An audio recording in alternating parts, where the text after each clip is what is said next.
Sahabat Excellent, saya akan melanjutkan perbincangan saya dengan Pak Edi berikut ini. Pak Edi, kita bicara lagi mengenai challenge ya Pak. Tantangan-tantangan ini seperti Bapak sudah uraikan tadi juga mengenai apa yang Bapak hadapi dalam mengembangkan bisnis properti ini ya. Nah, baik itu secara eksternal maupun internal. Nah, mungkin Bapak bisa eksplor sedikit mengenai hal ini dan apa sih yang Bapak lakukan untuk mengatasi semua persoalan-persoalan atau situasi-situasi yang Bapak hadapi? Ya, memang banyak tantangan ya.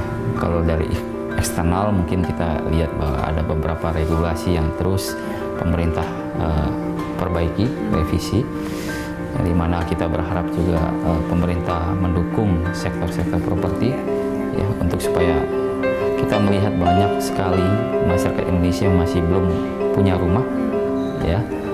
Jadi mereka sudah mau coba mengembangkan rusunami ataupun yang lain-lain, karena saya melihat bahwa memang masih banyak penduduk Indonesia yang masih belum mampu untuk membeli properti ya.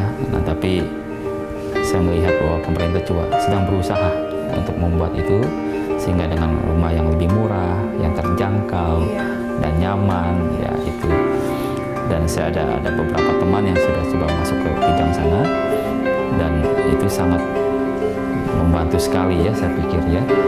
Nah, jadi kalau terus juga banyak regulasi yang sedang properti ya, kita melihat bagaimana negara lain bisa menjual propertinya lebih ke asing karena mereka mendapat satu kepastian hukum.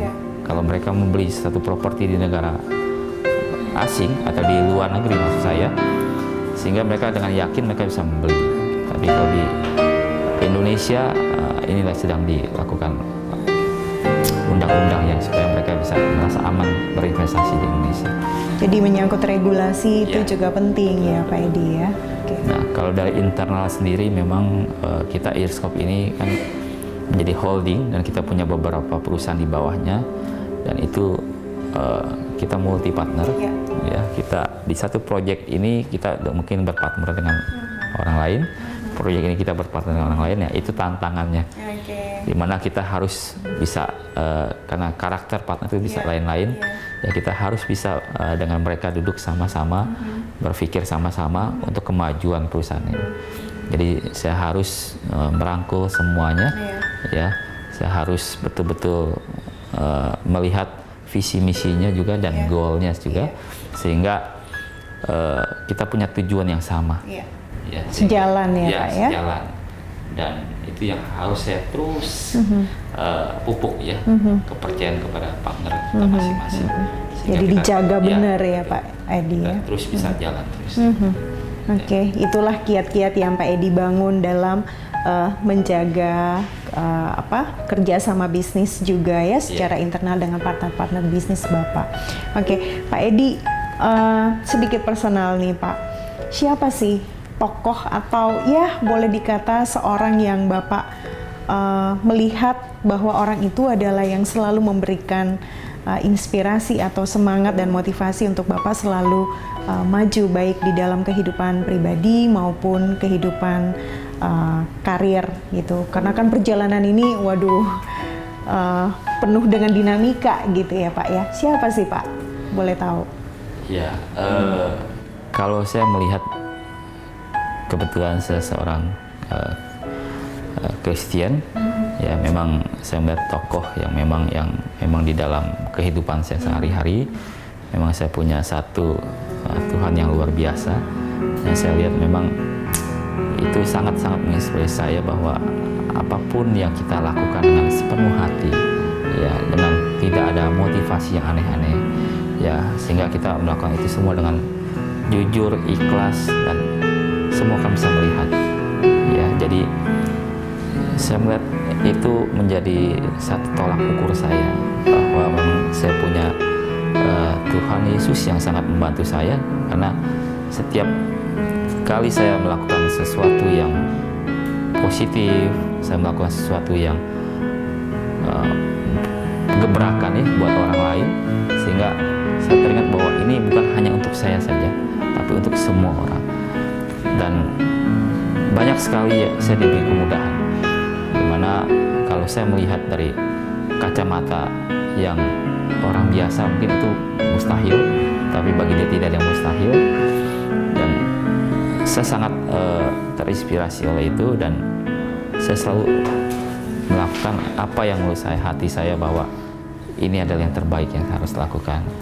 Dan kalau dari tokoh-tokoh, kalau kita lihat mungkin tokoh politik ya di luar, ya saya sangat mengagumi satu yang presiden terbaru dari Amerika, yaitu Obama, di mana dia bisa membuat sesuatu yang tidak mungkin menjadi mungkin. Ya, mungkin kalau berapa puluh tahun ke belakang mungkin orang tidak melihat bahwa presiden Amerika berkulit hitam. Itu sesuatu yang tabu sekali. Tapi dengan munculnya satu sosok Obama, ya itu menepis semuanya itu. Dan saya yakin dia punya satu yang dia punya kepemimpinan dan dukungan yang lain sehingga dia bisa terpilih. Nah, jadi sama seperti prinsip saya. Di dunia ini tidak ada satupun yang tidak mungkin. Ya, selama kita meyakini bahwa ini pasti terjadi. Ya, kalau kita sudah meyakini ini pasti terjadi, kita imani, itu akan terjadi. Ya, jadi itu juga menjadi satu keyakinan saya, dan untuk saya terus bisa berusaha terus, bahwa kalau kita melakukan sesuatu dengan yakin dan kita imani itu, bahwa ini akan pasti terjadi. Dan terjadi dan gitu terjadi. Ya. Itu pengalaman yang sudah Pak Edi rasakan sampai saat ini. Pak, bagaimana dengan dukungan keluarga? Ya, memang terkadang kita di dalam karir bisnis, ya, kalau kita terlalu sibuk dengan urusan bisnis, kita melupakan keluarga. Tapi buat saya adalah keluarga sangat penting, di mana itu menjadi fondasi kita. Sibuk-sibuknya saya biasanya selalu hari Minggu ya saya khususkan ya untuk keluarga. Saya tidak ada bikin janji di hari Minggu, ya saya selalu ya berkumpul bersama keluarga. Punya berapa putra putri? Saya ada dua. Putra dan putri. Iya, betul. Udah berapa umurnya? Sekarang umurnya 12 dan 9 tahun. Ya, dan memang ya istri saya juga mendukung. Ya, dan dia selalu mendoakan supaya apa yang saya kerjakan selalu berhasil. Pak Edi, apa sih prinsip yang Bapak pegang dalam menjalani kehidupan ini? Ya, prinsipnya pertama adalah kita harus melakukan sesuatu dengan ikhlas, dengan penuh kejujuran, ya, bahwa apapun yang kita lakukan tidak untuk merugikan orang lain, sehingga kita mendapat satu kepercayaan. Saya bisa berdiri hari ini menjadi pimpinan di sini karena juga orang mempercayai saya. Ya, orang percaya dengan saya menjalankan ini semua. Seperti saya ceritakan bahwa kita ada beberapa partner, ya, yang dia percaya ke kita bahwa kita akan menjalankan bisnis ini dengan baik, ya, dan kita bisa mewujudkan ini dengan baik. Jadi modal pertama adalah kita harus bisa dipercaya orang. Kalau kita sudah tidak bisa dipercaya orang, ya udah susah kita untuk melakukan sesuatu, mau melakukan bisnis ataupun yang lain. Jadi prinsipnya adalah harus bisa dipercaya ya Pak ya, dan bangun karakter yang supaya orang bisa percaya. Oke, Pak Edi, luar biasa sekali perbincangan kita, tapi kita akan lanjutkan setelah commercial break berikut ini. Sahabat Excellent, perbincangan saya semakin seru dengan Pak Edi Arifin, tapi kita akan lanjutkan setelah commercial break berikut ini.